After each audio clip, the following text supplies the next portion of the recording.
Guys, that's right. I'm here. It's very quiet here now in the 500th block of 25th Street, but that certainly wasn't the case about 3 hours ago. Now, we were standing at the spot where that standoff resolved, and as you can see, there's really nothing left of the scene save some water on the ground and a single discarded medical glove. Now, Mackenzie, while this area, the shelter, is deserted right now, it certainly wasn't the case earlier today. It was full of agencies looking to help people. Agencies like the Salvation Army's Disaster Services. Over here, there's Transitions of West Central Illinois. Back here, Preferred Family Health Care, Region of Office of Education number 1, Quincy YMCA, and Quanada. Dylan, that's right. I'm here at the entrance to the Memorial Bridge on Main Street. Now, I talked to IDOT engineers today. They say their target date for reopening this bridge is still a go. That target date is November 30th. Well, Natty Lee, where I'm sitting right now, I've got a pretty good bird's eye view of those last-minute preparations. I'm on top of the slide. From here, I can see all the carnival rides that are set up, the booths, the games, the food, and the drinks. There's a lot to enjoy. Let's go back down to ground level, but I think there's only one way to do that now.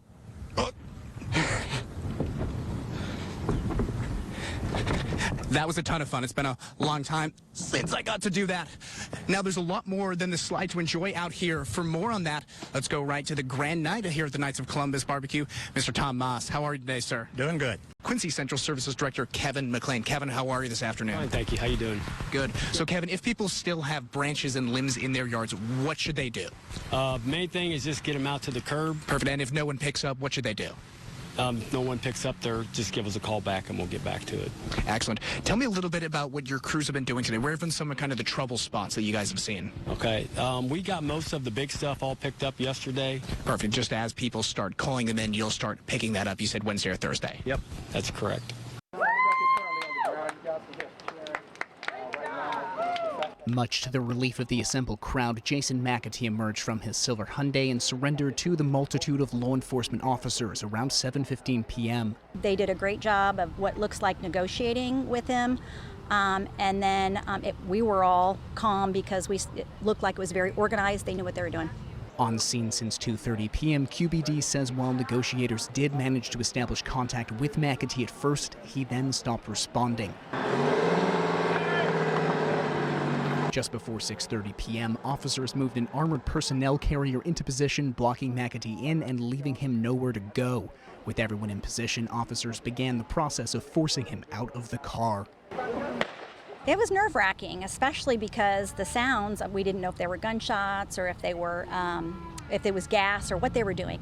QBD Deputy Chief Shannon Pilkington says they fired a number of CS gas rounds into McAtee's car. They call ferret rounds. They're hard plastic on the end, and they puncture the glass, and then the gas comes out the end of it's introduced into the vehicle. He says ultimately the gas broke the stalemate, leading McAtee to surrender.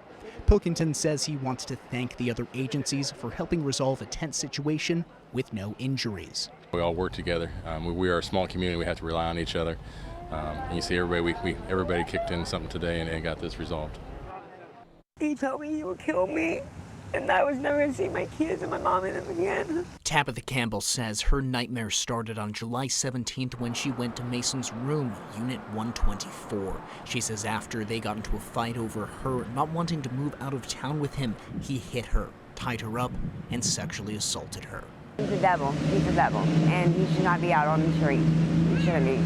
Stealing her friend's car, Campbell says Mason drove them to the area near the Tennessee-Arkansas border. Staying in hotels, she says over the next 4 days, the violence was nonstop. When I would fall asleep without his permission, he would punch me in the back of my head or my back or, my ribs. Well, he will punch me in my ribs a lot. Well, finally, he broke them. He broke the 8th and 9th one. Campbell says she escaped on the 5th day, jumping out of the car at a stop sign in Marked Tree, Arkansas. Now back in Quincy, Campbell says some of the scars she's carrying are starting to fade. It used to be a big one, but now it's just a little tiny one now. But others linger still. I hate myself because of what happened, and my mom told me it's not my fault, and it's not. She says she has a message for women across the tri-states, especially her 14-year-old daughter. If someone is hurting you or doing the things that it went on with me, please go to the cops. Turn them in, get them arrested, do something. Don't be around someone that does that to you because that's not love.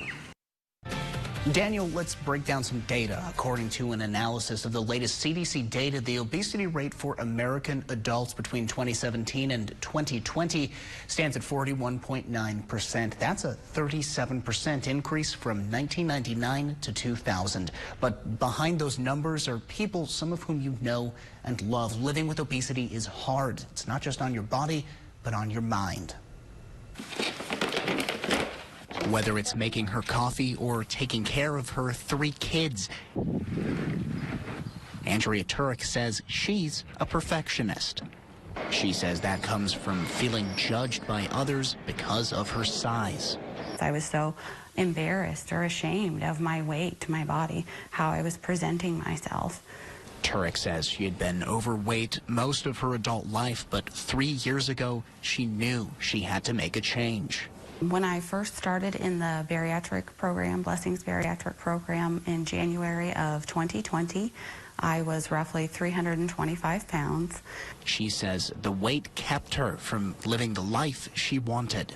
I have 3 little children, and I wanted to be very involved in their life, and I wasn't. I would be on the couch and watching TV and let my kids play on their own. She says those feelings of shame made it hard for her to even go out in public.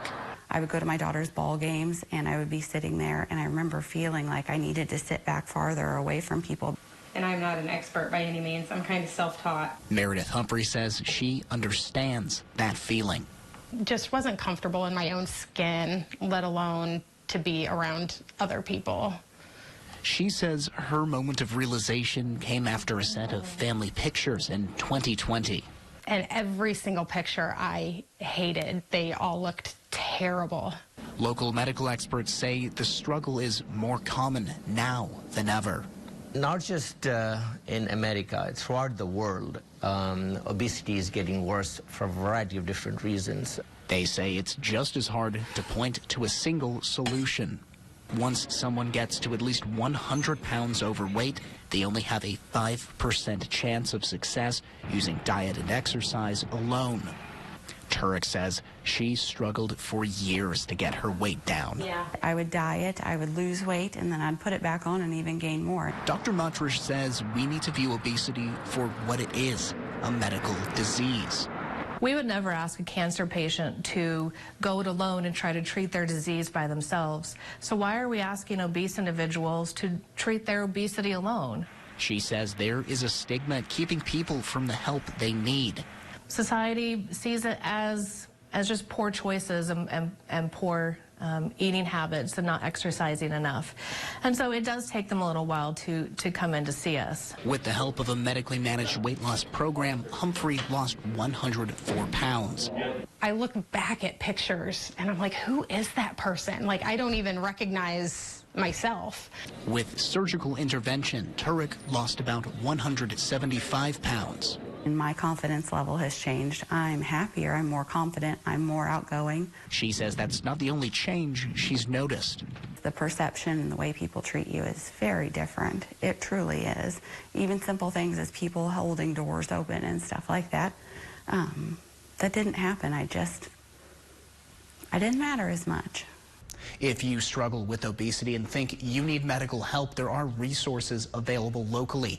We have contact information for the Blessing Health Bariatric Center and the Hannibal Regional Hospital Weight Management Solutions right now at WGEM.com. Blake Salmon, WGEM News.